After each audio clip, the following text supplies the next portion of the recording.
Bismillahirrahmanirrahim. Elhamdülillah. Ve salatu ve selamu ala Resulillah. Allah'ın kulları, insanlar ya Allah'a iman etmişlerdir, buna mümin denir. Ya da ben Allah'a inanmıyorum demiştir, buna da kafir denir.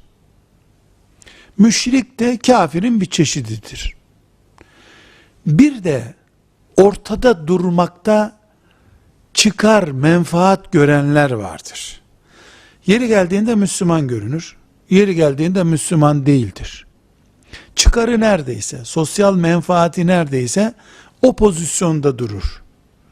Aslında imanı yoktur bunun, çünkü iman bazen gidip gelebilen bir şey değildir ki.